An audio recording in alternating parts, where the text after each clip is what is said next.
No doubt the excitement has been building in the air in Lisbon, but also in the homes of all those who will attend. Catholics from around the world have been saving up and raising money for their travel and expenses. Roselle Reyes shares the journey before the pilgrimage of some Americans headed to Lisbon.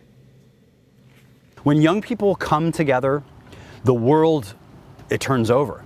Father Joe Goldsmith had a vision to create a ministry for young adults, take them on missions, and provide them with an immersive travel experience. What if I took a trip once or twice a year and I invited those young adults to come together, and then we're going to experience the Lord out there and make a connection, and they're going to make friendships and beautiful things can happen. That's how Blue Eagle Ministries was formed. Father Joe, along with 16 young adults and parish leaders from the Diocese of Richmond, Virginia, will be traveling to Lisbon for World Youth Day.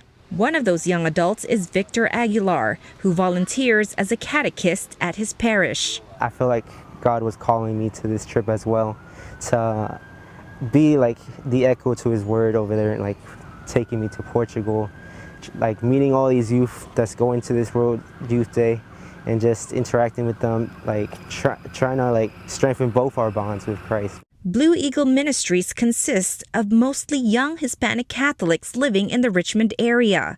In preparation for World Youth Day, they had been meeting every month with Father Joe as their spiritual director. Jimena Carrion joined the group in hopes of starting a youth ministry at her parish in Roanoke. That's something that I really have been advocating for the youth. My hope is to learn more about God, to be able to bring back what I learned and what I've done to the people in my community and in my parish. For Elizabeth Correa, the excitement is in feeling a renewed sense of faith. Myself, just being a little vulnerable here, but myself, I struggle with mental health. And I know that is a big impact in today's age. Correa says she has always relied on her faith to keep her going. She reminds herself, we've all been created for a specific purpose, and it's beautiful and it's good. And not to forget that there is truth out there, which is, it comes from God. We're Kevin and Melissa McCartney. From Egypt to Greece to Canada, this couple has traveled 27 countries together. Next on their itinerary, World Youth Day in Lisbon. We've had so much growth over the last 10 years in our adventures, but we've never done something like this together, a pilgrimage together. Kevin and Melissa log all their travels in their blog called Million Mile Marriage. It all started several years ago. We had been married for a few years, living out in Denver, and after we bought our first house, we thought we would have some children by then, and it hasn't worked out the way that we planned it.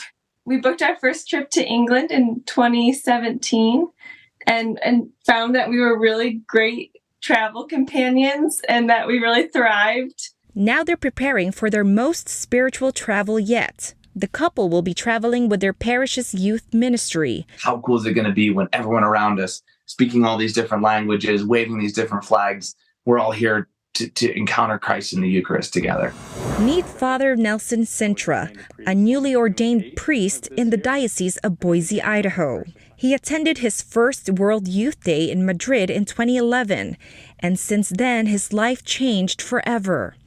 Attending the event put him on the path to priesthood. Had been raised in a Catholic family. I'd received the sacraments growing up. I'd gone to a Catholic school as a child. But I didn't really know the Lord, and I hadn't really made the faith my own. Father Sintra says he started making his way back to the church after graduating from college.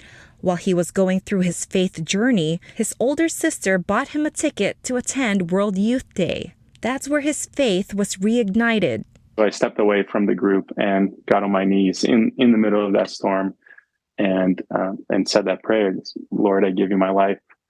My life is yours. Please do with it as you'd like. Since then, he attended another World Youth Day in Rio de Janeiro in 2013. The following year, he entered seminary. This year, he will be returning once again, but this time as a priest. Father Sintra tells us what he looks forward to. Hopefully a deeper encounter with the Lord and with his love and his mercy for me personally. And also, hopefully, he'll be able to use me as an instrument to be that for others. He sends a message to the youth of the church. My advice to all of you is to give your life to Christ, to give your whole life to Christ, to hold nothing back. Roselle Reyes, EWTN News in Depth.